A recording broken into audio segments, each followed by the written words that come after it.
बिस्मिल्लाहिर्रहमानिर्रहीम। अस्सलाम वालेकुम।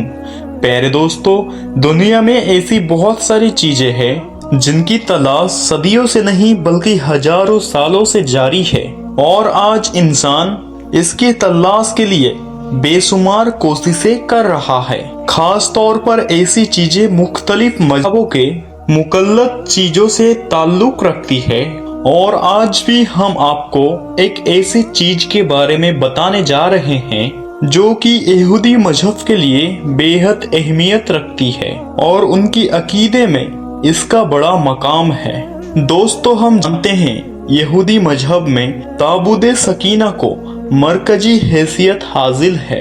अगर हम ताबूत सकीना की बात करें कि वो क्या था तो आगे हम आपको इसी के बारे में बताएंगे और साथ ही साथ हजरत सुलेमान अलैहिस्सलाम का वो दफनाया हुआ खजाना जो दुनिया से छुपाया हुआ था, वो यहूदी लोग आज किस तरह उसकी तलाश कर रहे हैं और अभी तक उनके हाथों क्या लगा है, तो ये सब कुछ बताने वाले हैं। बस आप इस वीडियो को पूरा जरूर देखना।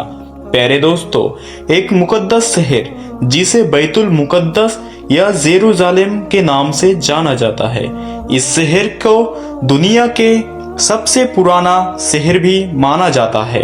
इस दुनिया की तारीख में अभी तक सबसे ज्यादा इंसानों की जानें इसी शहर के लिए ली गई है और ये कहना बिल्कुल भी गलत नहीं होगा कि जितनी ज्यादा जंगें इस शहर को हासिल करने के लिए लड़ी गई है, शायद ही हिस्ट्री में इतनी ज्यादा जंगें किसी और शहर के लिए नहीं लड़ी गई हो।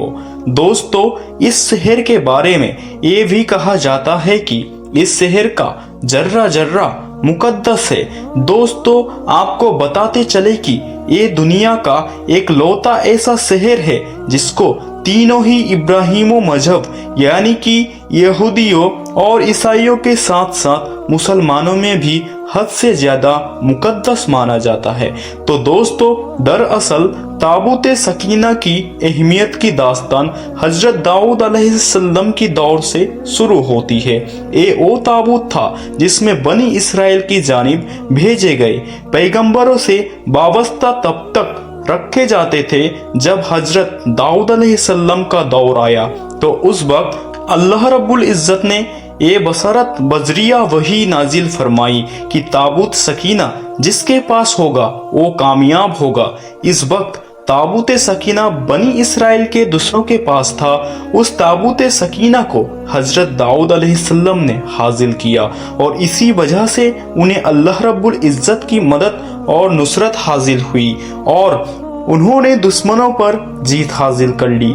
इस ताबूत सकीना के साथ साथ एक और चीज भी है जो यहूदी मजहब में बेहद अहमियत रखती है और वो है हजरत सुलेमान अलैहिस्सलाम का छोड़ा हुआ वो बेशकीमती खजाना जो उनकी वफात के बाद किसी जगह पर छुपा दिया गया था। प्यारे दोस्तों, हजरत सुलेमान अलैहिस्सलाम हजरत दाऊद अलैहिस्सलाम के बेटे थे और उनके दौर में बनी इसराइल को अजीम तौरीन सानो शौकत और बसी सल्तनत हासिल हुई। बनी इसराइल उस वक्त दुनिया की सबसे ज्यादा खुशहाल तरीन कौम थी जिनके पास दौलत की कोई कमी नहीं थी। हजरत सुलेमान अलैहिस्सलाम का एक खोया हुआ खजाना जिसके बारे में आज कोई नहीं जानता, इसकी यहूदी मजहब में कैसे और किस तरह से अहमियत है। प्यारे दोस्तों, हजरत दाऊद अलैहिस्सलाम के बेटे हजरत सुलेमान अलैहिस्सलाम को अल्लाह रब्बुल इज्जत ने सारे मौजात अता फरमाए थे और दुनिया भर की तकरीबन तमाम तख्तों के हजरत सुलेमान अलैहिस्सलाम के हुक्म का पाबंद कर दिया गया था। हजरत सुलेमान अलैहिस्सलाम हवा पर कंट्रोल रखते, तमाम किस्म के जानवरों को बोलियां समझ सकते थे और आप अलैहिस्सलाम का हुक्म इंसानों के साथ साथ जिन्नातों पर भी चलता था और वो भी उनके ताबे थे। हजरत सुलेमान अलैहिस्सलाम के दौर में बनी इसराइल की हुकूमत एक बड़े ही लंबे चौड़े इलाके पर फैली हुई थी जिसमें मशरिक के वास्ता का तकरीबन तमाम इलाका और मिस्र समेत अफ्रीका का भी कुछ हिस्सा शामिल था। यही वजह है कि आज भी यहूदी ग्रेटर इजराइल के नाम पर उन तमाम इलाकों को बनी इसराइल की विरासत قرار دیا جاتا ہے اور اس پر قبضے کی بات بھی کیا جاتا ہے۔ پیارے دوستو، جب حضرت سلیمان علیہ السلام نے اپنی سلطنت کو اور بڑھاوا دیا اور دور دراز کے علاقے جیت لیے تو شاہی خزانے میں بے شمار دولت اکٹھی ہو گئی۔ تب حضرت سلیمان علیہ السلام کو اللہ رب العزت کی طرف سے یہودی مذہب کے مطابق ایک عبادت گاہ بنانے کا حکم ہوا، جسے حضرت سلیمان علیہ السلام نے جنوں کی مدد سے تعمیر کروایا۔ وہ پہلی عبادت گاہ تھی جسے یہودی آج ہیکل سلیمان کے نام سے جانتے ہیں۔ حضرت سلیمان علیہ السلام نے اپنا وہ تمام بیش قیمتی اور وسیع اور خزانہ ہیکل سلیمانی میں بڑے ہی فنکارہ انداز سے چھپا دیا۔ اس کے بعد حضرت سلیمان علیہ السلام اس دنیا فانی کو چھوڑ کر چلے گئے، کیونکہ ہیکل سلیمانی اللہ رب العزت کے حکم پر تعمیر کیا گیا تھا۔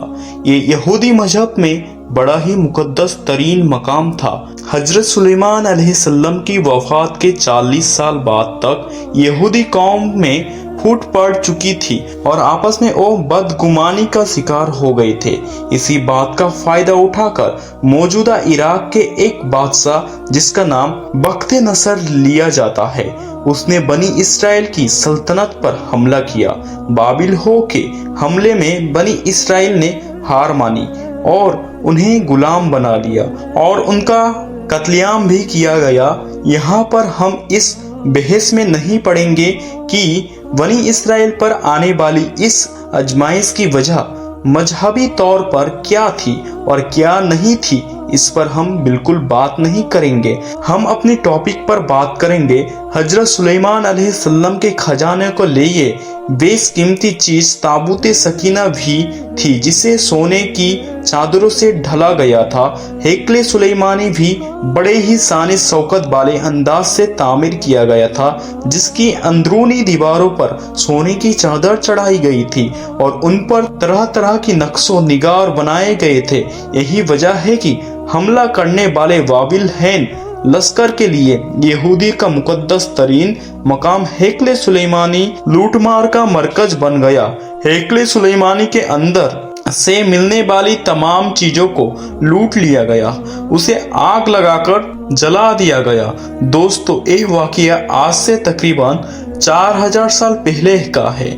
آج سے کچھ عرصہ پہلے تک کوئی بھی یہ نہیں جانتا تھا کہ دراصل اس ہیکل سلیمانی کی اصل لوکیشن کون سی تھی۔ اس لیے اس بات کا پتہ چلانا بے حد مشکل تھا کہ بخت نصر کی لشکر نے حضرت سلیمان علیہ السلام کا جو خزانہ لوٹا تھا وہ کہاں ہے۔ کچھ روایت کے مطابق وہ لوٹا ہوا خزانہ بخت نصر کے لشکر نے کسی زمین کے نیچے کسی جگہ میں چھپا دیا تھا، جبکہ کچھ دوسری روایت کے مطابق وہ خزانہ دراصل حضرت سلیمان علیہ السلام نے ہیکل سلیمانی کو رکھوایا ہی نہیں تھا، بلکہ اسے یروشلم شہر کے نزدیک ایک تابے کے خان میں دفن کروایا دیا تھا۔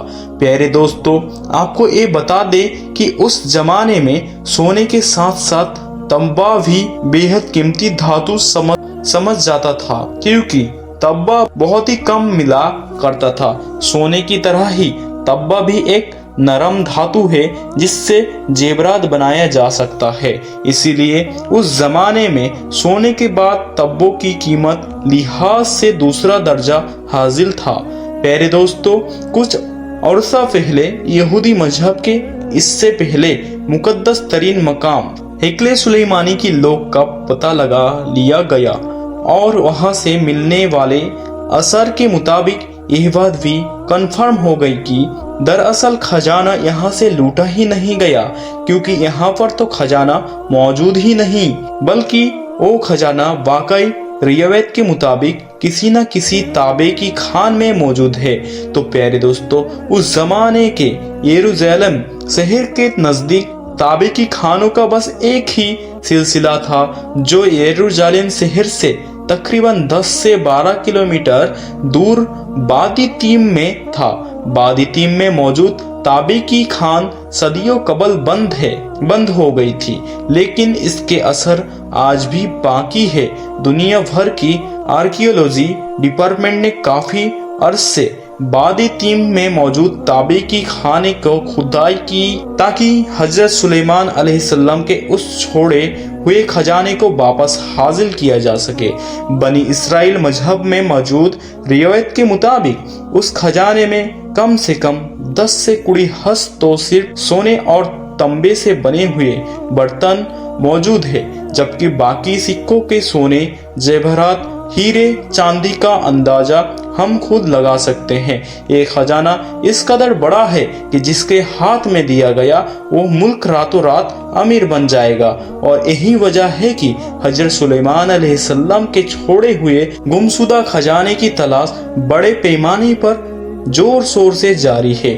अलबत्ता माहिरीन को यहाँ पर एक बड़ा मसला दरपेश है कि वादी तीम में मौजूद तांबे की खाने में तांबे की खानों का ये सिलसिला कमोबेश 10 से जायद सुरंगों में फैला हुआ है और ये अंदाजा लगाना बहुत ही ज्यादा मुश्किल है कि ये खजाना किस सुरंग में दफन किया गया है। इसीलिए बारी बारी तकरीबन हर सुरंग की जांच की जा रही है। आर्कियोलॉजी डिपार्टमेंट की अब तक मुख्तलिफ सुरंगें की खुदाई के नतीजे में तांबे की बने हुए कुछ बर्तन मिले हैं, जिनसे इन रिवायत पर यकीन बढ़ गया है कि वो खजाना इन्हीं सुरंगों में कहीं पर दफन किया गया है, कि वो खजाना इन्हीं सुरंगों में कहीं पर मिल सकता है। इस वक्त भी आर्कियोलॉजिस्ट ने पिछले 20 साल से मुसलसल बाकायदा से एक एक सुरंग का मुआयना किया है। वो खोद रहे हैं ताकि उस खोए हुए खजाने का पता लगाया जा सके। तो प्यारे दोस्तों, हम उम्मीद करते हैं कि आपको ये पता चल गया होगा कि हेकले सुलेमानी क्या है। हेकले सुलेमानी में नबियों की तबकत है, जिसे हजरत मूसा अलैहिस्सलाम की लाठी हो गई, हजरत यूसुफ अलैहिस्सलाम का जुब्बा मुबारक हो गया, और भी बहुत सारी ऐसी चीजें हैं जो नबियों की तबकत है। तो ये माना जाता है कि वो ताबूत सकीना अगर जिस भी काम के पास होगा तो उसकी फतर होगी, वो दुनिया में राज करेगा। तो इसी वजह से ताबूत सकीना को ढूंढने की कोशिश होती रहती है। तो हम मिलते हैं आपको अगली वीडियो में, तब तक के लिए अस्सलाम वालेकुम।